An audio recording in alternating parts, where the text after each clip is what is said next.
Back to another edition of Scuba Sports Live. I'm Terris Harris, and to my left is Jada Shore. Hello, great to be here with you, Terris, and I'm excited to take a seat at the desk.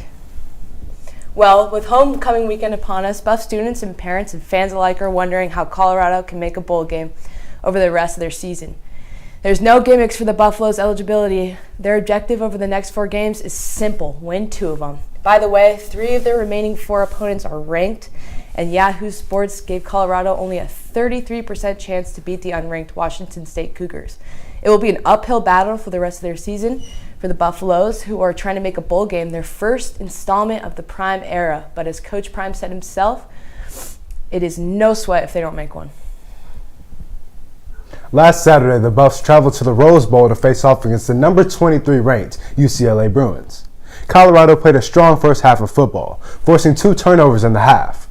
But the offensive line struggled once again, failing to back up the impressive defensive effort. The Bruins eventually broke the game open in the third quarter and never looked back, as they cruised to a 28-16 win.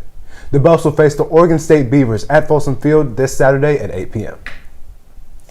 The Buffs had some of their valuables, mostly jewelry, stolen during last Saturday's game at the Rose Bowl. According to NBC Sports report, several items, both personal and football related, were stolen, totaling in thousands of dollars. In the following days, Coach Sanders asked the NCAA to refund the cost of the jewelry stolen in the, as he called it, unbelievable travesty. The event has sparked controversy among college football fandom, with many arguing that they shouldn't have even had the jewelry there in the first place. The NCAA has yet to comment or act on the situation. Pasadena police are still investigating. As of today, no charges have been filed. Travis Hunter has been on a rampage during his sophomore season. Throughout 5 games, the two-way star has 32 catches for 360 yards on the offensive side of the ball. And on the defensive side, the Georgia native has 3 interceptions. His exceptional play on both sides of the ball has garnered him much-deserved national attention. As on Tuesday, Hunter was announced as a semifinalist for the Jim Thorpe Award, which is given to the best cornerback in the entire season. With the consideration for this prestigious award, Hunter is officially one step closer to being crowned. The UCLA game featured a lot of highlights for the Buffs. Here's Trent's film room with a breakdown on one of CU's incredible interceptions. Thanks, guys. On today's Buffs film room clip, we are going to be looking at the greatness of Travis Hunter. 2 interceptions in the first half last week, 2 unreal plays. We're going to look at the second one here. So what we got from UCLA is a smash concept. Number 1 receiver, he's going to run it out. Number 2 receiver, he's going to run a corner. Now the Buffs, they're going to be in cover 2, which smash beats cover 2. That's what it's designed for. Hunter's right here. He's just going to be in a little flat zone. This safety, Roderick Ward, he's going to be in a deep half over here. Now, the way smash works against cover 2 is it pulls this out route, pulls this corner away from the corner route, and then the safety can't cover enough ground to get to that corner route, and you usually have what's called a hole shot that's open there. However, what Travis Hunter's going to do is he's going to bait this quarterback. He's going to be looking into the eyes of the quarterback the whole time, and the quarterback's never going to see him. We'll let it roll here. You see Hunter's looking. Quarterback never looks back at him. He throws it a little shallow. Hunter fully extends, makes a great play to reach out, get that interception, try and get the Buffs momentum. We obviously saw that it wasn't easy to keep any momentum with how the offensive line played last week. I'm excited to see what Hunter does this week against Oregon State. Back to you guys. Trench play on both sides of the ball has been a hot topic ever since Coach Prime came to town and overhauled the offense. However, no weakness was exposed more than that of the offensive line this past weekend versus UCLA. Harris and Simeon spoke about this problem in this week's edition of Buff Banner. What's up, y'all? I'm Harris and Simeon, back again for this week's edition of Buff Banner. Today, I wanted to take a closer look at just how much the Colorado Buffaloes have struggled along the offensive line this season. This unit was one of the biggest storylines coming into the Coach Prime era, and now is one of the Buffs' biggest concerns. CU surrendered 7 sacks and allowed quarterback Shedeur Sanders to be pressured on 23 of 50 passing snaps against UCLA this past Saturday, almost 50%. A possibly even more unprecedented stat that shows just how much of a mismatch in the trenches Saturday was is the fact that Colorado lost more yards in sacks, 40, than rushing yards for the entire game, 38. It even made our Scobuff Sports Twitter account react like this. Yikes. It truly made me sick to my stomach as well. The Buffs couldn't get anything going offensively after their opening drive as the Bruin defensive front sent pressure after pressure that CU's pass protection just couldn't handle. It seemed like Shedeur couldn't even throw a screen without ending up on his butt. This struggle has been a growing theme that has held both the Black and Gold's pass and run game back from reaching truly elite status. Despite a solid performance to open the season against TCU, the offensive line has allowed Shedeur to be sacked more than any quarterback in the country at 48 times in just 8 games, or 41 times in 8 games. Even last year's 1-11 disaster of a team only allowed 23 sacks all season. Jared Christian Lichtenhan, who won Pac-12 Offensive Lineman of the Week back in Week 2 against Nebraska, has been a liability at left tackle for the last few weeks and was benched to start Saturday. However, his backup, Isaiah Jada, was promptly re-benched early in the second quarter. Right guard Landon Beebe also rode the bench for the UCLA game, with Kareem Harden taking his place.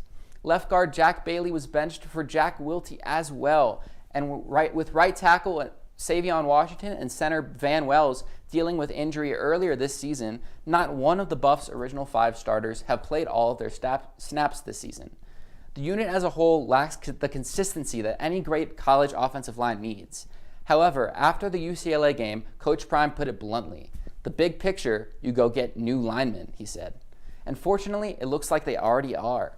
Butler Community College and former Florida commit O-tackle Isaiah Walker committed to CU on Monday. And the number 1 offensive lineman in the entire country, Jordan Seaton, is set for his second visit to the Boulder campus this weekend.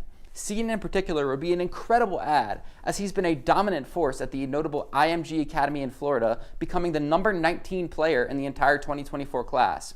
More Louis luggage could be on the way this winter. And while personnel along the O-line has also lacked the talent needed to stop some of the great pass rushes of the Pac-12, offensive coordinator Sean Lewis's play calling hasn't done them any favors. Colorado runs an offense heavily predicated on spreading the team out, with shotgun or empty sets taking up a vast majority of their formations. This puts a huge burden on the talent and communication of the O-line to protect Shedeur, with little to no extra personnel, such as a running back or a tight end, to give the CU linemen some room for error in their blocking. With this morning's news of offensive analyst Pat Shurmur now taking over play calling duties from Lewis, it'll be extremely interesting to see how the offensive scheme could change tomorrow night against Oregon State and beyond, thereby possibly giving the O-line a fresh start in their goal to giving Shedeur time to throw. Coach Prime may have had some initial frustrations in seeing his own son take hit after hit against UCLA, but he held a private meeting with the O-line early this week, stating that it went great and he now expects them to improve on their struggles in the home stretch of the regular season. And one thing we do know about this Buffs offense is that when Shedeur is given a clean pocket, great things happen. The quarterback has been an electric talent in spite of how porous the O-line has been. Whether new personnel comes in or not, scheme and consistency will be the biggest keys in order to strengthen the trenches and to help to take the Colorado offense to new heights. Joining me now to discuss some more of the technical aspects of the Buff O-line struggles is fellow ScoBuff sports journalist and former offensive lineman himself, Leo Rivera. Thanks for having me on, Harrison. Happy to be here. Of course, Leo. Having some experience at that position, what do you think is the biggest area of concern for the Buffs O-line? Well, the number one thing that I see analyzing this O-line is a lack of communication. The offensive line is one of the unique things in sports where it's a team within a team. So you have 5 guys every week who need to be on the same page, and that just hasn't been there this year. Whenever Shedeur's getting hit and sacked, it's often blown assignments within the offensive line. Guys sliding the wrong way, guys not even blocking the person in front of them, and just missing the bulk of what they're supposed to be doing on each play. Each offensive lineman is not doing their job consistently enough for this unit to go well together. And you hit on it earlier with no offensive lineman playing all the snaps this year. That's just less time to get to know the guy next to you, and you have less camaraderie within that unit. And all of these guys have never played together before, right? So Coach Brian brought them in this offseason. So they have had one offseason, have to learn the entire playbook, all their blocking assignments, the different pass pros, and it's a lot of burden on the offensive linemen as a whole. And then just in general, when you're not playing games with these guys, you're not getting live game reps, it's really hard to understand the feel on the football field. And so what do you think now with the new play calling of Pat Shurmur, what do you think the new offensive scheme could do to improve some of those failures, make up for some of that lack of communication and talent? Definitely. I think one thing is first down, we got to be better about getting more yardage, right? We're getting into these long, third and longs, second and longs, obvious pass situations, and that's automatically setting the offensive line up at a disadvantage. When these defenders are able to pin their ears back and know they're going straight after Shedeur, it's more stress. I think we got to have more diversity, and we got to run the ball. Simple as that. Running the ball is going to keep the defenders more on their heels. They can't just sit back and pass rush and commit all that effort to attacking Shedeur. So I'd like to see Pat Shurmur come in, run the ball, and have more schemes with offensive lines doing different things, right? So we can have we have RPO within our offense now. Just keep building on that and creating drops for Shedeur where he's not 5 steps back there and holding onto the football for so long where he's getting hit. We need shorter routes that are quicker and Shedeur can get the ball off. And obviously we've thrown a lot of screens, but even those haven't been super helpful because the offensive line is still getting blown up. So I think there's a lot that needs to be done, but only so much you can do within the season still. All right, cool. Thank you. Thank you, Leo. Let's send it back to Terris and Jada at the desk. Thanks, guys. And that beating Shedeur took the Rose Bowl was actually bad enough that Colorado training staff administered a pain-killing injection so he could play through the sacks and hits, which no doubt were going to continue for the rest of the game.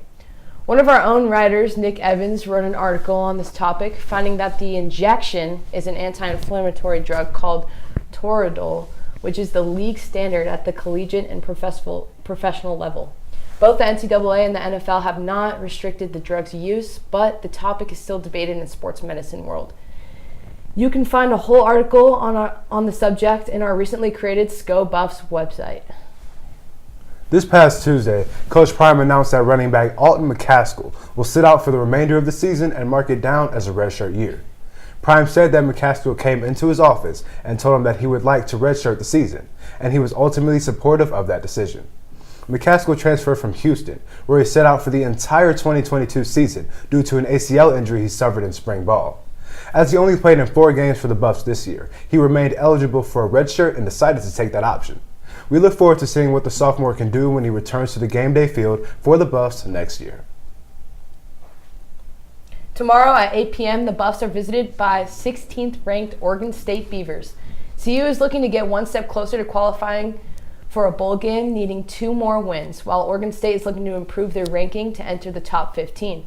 The Buffs defense is going to need to show up again this week to at least slow down an offense that's averaging 36 points per game, well over 400 yards per game. The Oregon State offense is very careful with the ball, only having 2 fumbles lost and 4 interceptions thrown. Meanwhile, the Buffalo offense matches the Beavers offense with also averaging over 400 yards per game, only averaging 4 less points per game and the same amount of turnovers. The main difference between the offenses is Oregon State runs a very balanced offense with about 40 more rushing plays than passing plays, while Colorado is pass heavy with 140 more passing plays than rushing plays. We can expect a high-scoring affair with plenty of action from both sides. This weekend could see the start of a significant change in the Colorado offense. College football reporter Brett McMurphy reported on Friday morning that quality control analyst Pat Shurmur will be calling the plays for the Buffs Saturday night against Oregon State. Offensive coordinator Sean Lewis will still signal the plays out on the field, but Shurmur will serve as the co-offensive coordinator and assist with the struggling CU offensive line. Before joining Coach Prime's coaching staff at Colorado, Shurmur was an offensive coordinator in the NFL with 4 different teams, most recently the Denver Broncos in 2020 and 2021, and was head coach of the New York Giants and Cleveland Browns. Ever since Deion Sanders was brought to coach the Buffs football team, there's been plenty of speculation on how long he will actually stay in town, with many convinced that he's only here for a short-term getaway before escaping to a larger and better program. His manager, Constance Schwartz-Morini, went on the Rich Easton show to reassure all Colorado fans that Deion is here to stay. Looks like Colorado's a perfect fit. Perfect fit. It is. I think he's having too much fun there. In the sense of like the cowboy hats, which you had before. Where do those come from? Do you always wear a cowboy? I don't remember. You never wore around NFL Network. Not at the NFL Network. I think he's just been able to really be who he is deep down inside, driving his tractor and wearing his cowboy hat. Okay. Fishing. They had the huge Texas. Oh, fishing. Because I'll just say it. I mean, the sense is that he's not going to be long for Colorado either. He's staying. He's staying. He's staying. He's staying. And what? A lot has been made of the CU football home game start times this year. Every game has been played at either 10 a.m. or 8 p.m., which has not been ideal for CU fans or players. However, a change is finally coming, as the start time for the Arizona home game next Saturday has been set for 12 p.m. It'll be nice to enjoy a day game for once at Folsom. The future schedule for Colorado's Big 12 Conference opponents from the 2024 to 2027 seasons was announced on Wednesday. Next year, the Buffs will play Baylor, Cincinnati, Kansas State, Oklahoma State, and Utah at home, while playing Arizona, UCF, Kansas, and Texas Tech on the road. Many of these teams are ones that the Buffs have traditionally played while they were in the Big 8 and Big 12, as well as 3 Pac-12 teams. On the other hand, there are less familiar teams in the mix, with Colorado only playing Cincinnati and Houston once. And next year's matchup against UCF will be their first meeting. The Big 12 opponents being released certainly brought some excitement around Boulder. Some trips are being planned to watch the Buffaloes in places that they haven't played in a while, or even at all. And I know I'm excited because it brings us to today's trivia question. So we want to know, in football, what is the Colorado Buffaloes' all-time record against current Big 12 teams that will be returning back to the conference next season? We'll have that answer for you later on in the show.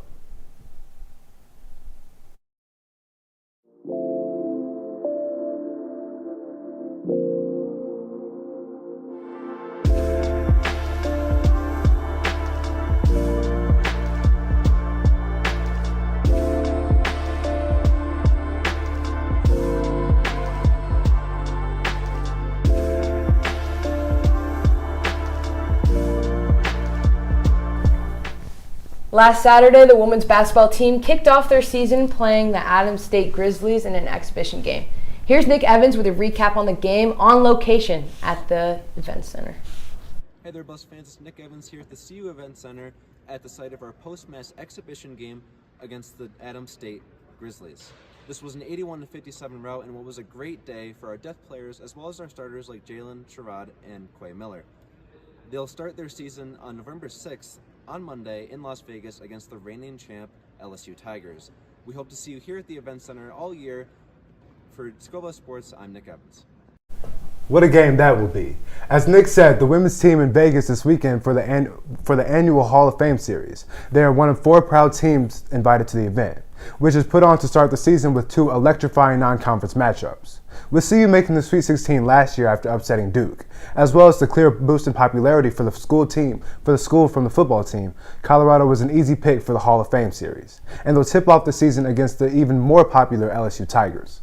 Led by the undisputed top forward in basketball, Angel Reese, and coach Kim Mulkey, the Tigers are looking to make another deep run in March.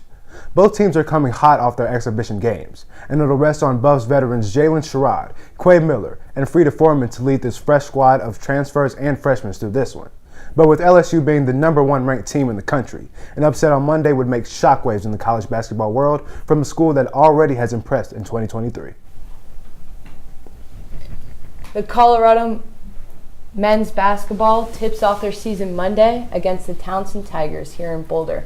Ahead of 3 first matchups of the year, it's worth mentioning that the numerous changes that make this Buff squad so dangerous. The Buffs returned 11 players from last season, headlined by one of the best seniors in the nation, Tristan Del Silva.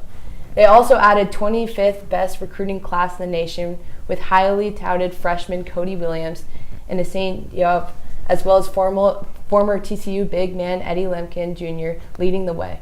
With all new additions to complement an already polished CU squad, the ceiling for Colorado is as high as it's ever been in the Tad Boyle era. Highlighted by their defense, presence, and positionalist style of hoops, they will be quite the fun team to watch.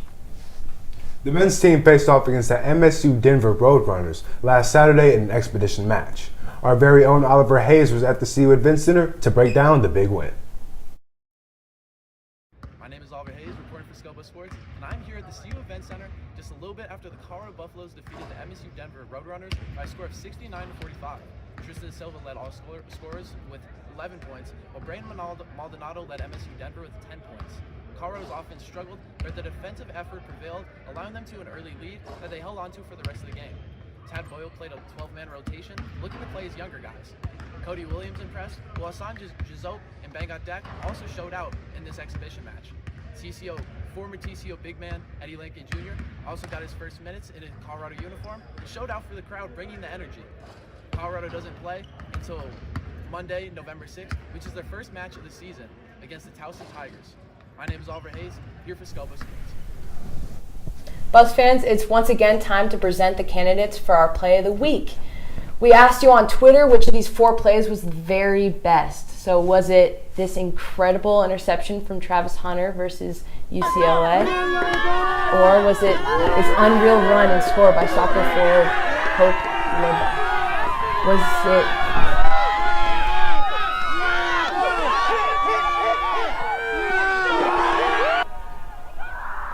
Or was it this rocket of a goal by Allie Clark just a few minutes later? Or was it this save by women's hockey goaltender Zoe Watson on Saturday morning against Arizona State? The answer will be revealed later in the show.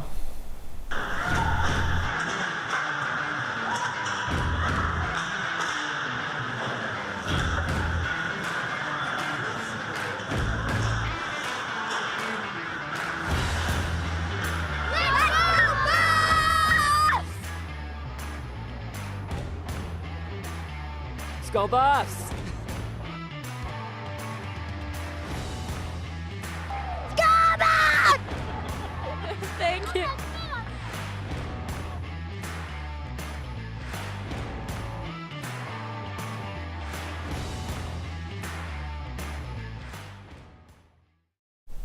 The volleyball team took home a win against the USC Trojans last Friday. The endurance match ended with a nail-biter 5th set, and the Buffs took it to 15-13. Outside hitter Maya Tabrone had a standout night with 18 kills, hitting a strong 36%. Their momentum fell as they faced UCLA on Saturday, however, losing in 3 sets. After keeping it close in the first set, the Buffs couldn't hold on. The Bruins led every major statistical category, stifling the Buffs and handling the volleyball team their 10th loss of the season. If you know anything about the CU volleyball team, you know that Sky Howard is a powerhouse on the court.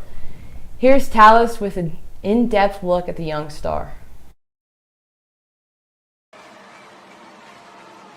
pointing to her chest.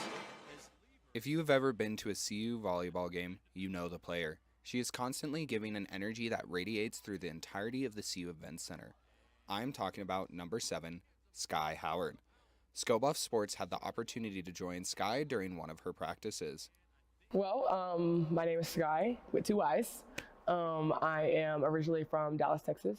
I went to high school, though, in Charlotte, North Carolina. Sky has been a dominant force on the CU volleyball team, at times hitting 13 kills in one game, a season high for her. Serves it across. And able to push. Sky Howard originally studied at the University of North Carolina prior to attending CU. Oh my God, look at that set. 6. And for those of you who are wondering why she is always drinking apple juice on the sideline, Sky told us about how she deals with diabetes throughout the game. If you see me on the sideline drinking an apple juice, that's just because my blood sugar's low. I drink a lot of apple. People ask me that question all the time. They're like, why do you drink apple juices on the sideline? Because I do drink a lot of apple juice. I'm a type 1 diabetic. So my trainers watch my numbers for me, and if my blood sugar kind of dips during a game or during practice, like they'll bring me an apple juice. They're like, Sky, you have to drink this. So that's kind of where that comes from. I know a lot of people are curious about that. It's hard. It definitely is a day-by-day type of thing. But she always believes in keeping her energy up. I think that's a big part of my identity and my game. Yes, I pride myself on being able to give myself energy, but as well as like my teammates energy. I'm a very energetic person in general, not even on the court, off the court too. So on the court, I kind of just go crazy. I don't know. I thrive from it, and I think it drives me. It keeps me kind of like locked in and ready to go, having like so much energy. And then I just love what it does for the people that I play with as well. Like my energy is fed off of from a lot of my teammates, and I take pride in that. Beyond the court, you can find Sky out enjoying the sink. I love the sink so much. I go there all the time. My go-to item though. The pizza, and I switch it up sometimes. I do build your own, like make your own pizza, and I will switch it up depending on like what kind of toppings, but definitely the pizza. Get up! Sky just hit 500 career kills and 300 career blocks in late September. Let's do it. Good night. See you. Bye. You can read more stories and view content on Sky and the CU volleyball team on our website @/WVB. Well, guys, thanks for being mic'd up with me today. I hope you enjoyed. I hope they enjoyed. I kept it to a minimum, so thank you. Talus Schrieber reporting from CU Events Center, Scobuff Sports. The soccer team had an amazing weekend, winning over Arizona 2-0 last Friday night and taking a 4-0 win against Arizona State last Sunday. In the 68th minute against the Sun Devils, Ava Priest bounced a kick off an Arizona State defender and into their own goal for Colorado's first goal of the afternoon. The first goal demoralized the Sun Devils and left them open for another 3 goals in the last 20 minutes. Hope Leva beat the entire ASU defense to put away the second goal in the 73rd minute. Allie Clarkson absolute rocket past the keeper in the 75th, and freshman Claire Curran scored her first goal in a Buff uniform in the 85th. Colorado led in shots, corner kicks, and fouls. This was the Buffs' last home game of the season, honoring the team's 8 seniors in a ceremony before kickoff. This afternoon, the Black and Gold pulled off a miraculous comeback against Utah on the road, trailing 2-0 at halftime, but snatching a victory from the jaws of defeat, with Schreiber James scoring twice, including a dramatic 89th minute goal to seal the 3-2 win. They finished the regular season with 13 wins, 4 draws, and just 3 losses. Colorado goalkeeper Jordan Knights, who recorded a shutout in both of the Buffs' weekend wins, earned her second Pac-12 Goalkeeper and Week award of the 2023 season on Monday. The sophomore has been a spectacular addition to CU after her transfer from Oklahoma State. Last offseason, placing 3rd in the Pac-12 in save percentage and 2nd in Sheets Conference Keeper of the Week honor came back in August. Knights' 12 wins this season ranks 7th all-time for a Buff shot stopper. The women's golf team wrapped up their fall season this week in Miami, finishing 9th overall. The Buffs finished 8 over par in the 54-hole course on Tuesday. Morgan Miller tied for 3rd, while Sabrina Iqbal finished 25th. The rest of the team placed 45th and below. The team set a couple individual records this season and made progress and strides on and off throughout the fall season. Coach Ann Kelly said the team still has some work to do, noting that the progress that they have made has been a bit too inconsistent. Kelly hopes the team will be able to put in the more work to be more competitive in the spring for her final coaching season. Sophomore Morgan Miller showed a lot of promise this season. CU Athletics Reading, she set a new season standard for the Buffs women's golf team. Miller shot consecutive under 60 rounds in her 6th and 7th invitationals this season. In addition to her breaking her tie with Esther Lee for the most rounds shot in the 60s for Colorado over the fall season. We're excited to see what records Miller may break this spring. Who's the biggest Buff fan here? Me! That guy.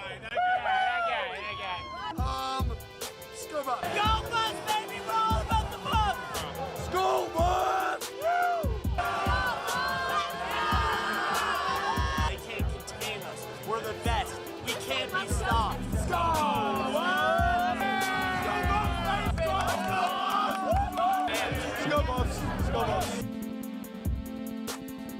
Buffs fans, I'm Christian Blanco, ready to give you guys a rundown of this week's Rapid Fire. We got a packed schedule coming up this week, starting today with our tennis team traveling to California for the San Diego State Invitational. This event will take place all weekend, but they'll also wrap up their fall season. But tomorrow, our Colorado Buffaloes take on Oregon State Beavers for a homecoming game. But sadly, it's another night game. When can we get a normal time? But our volleyball team, though, travels to Oregon to take on Oregon State Beavers tonight. While on Sunday, they'll take on Oregon Ducks in Eugene. That will wrap up their Oregon road trip. But lastly, we got basketball. Our basketball team takes on Townsend here at CU Event Center, while women's travels over to Las Vegas to take on the reigning national champs, LSU Tigers. Both games are at 5:30 p.m. That's a very packed schedule this week of CU Athletics. I'm Christian Blanco, sending to you guys back at the desk. Last weekend, the CU Triathlon team traveled to Lake Mead for the biggest conference race of the semester, the Pumpkin Man Triathlon. Despite the infamous difficulty, the triathlon team had historically great top individual finishes. The depth of the team also yielded overall team wins for both the men and the women.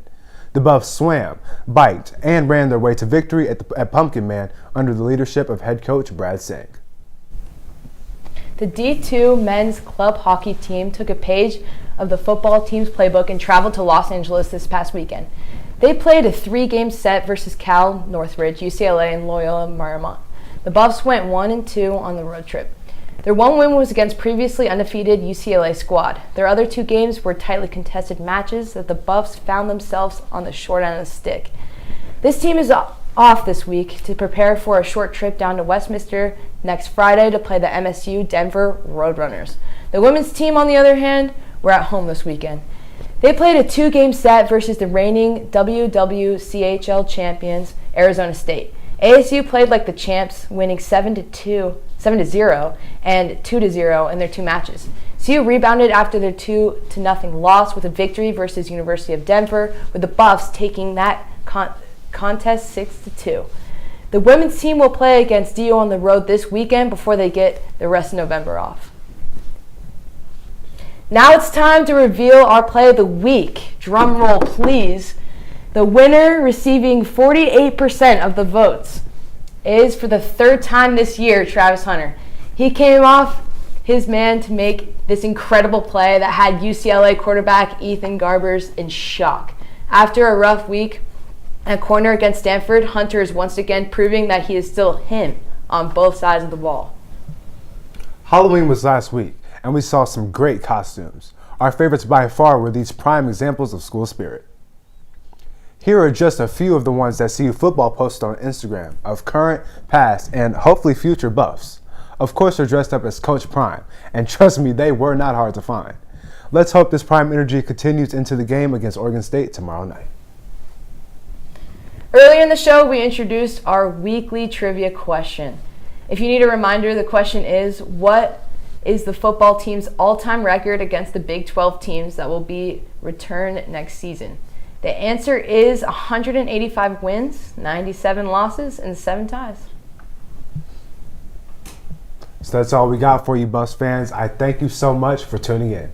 Once again, I'm Terris. And I'm Jada Shore. And this is another edition of Skull Buffs Live. Thank you for watching.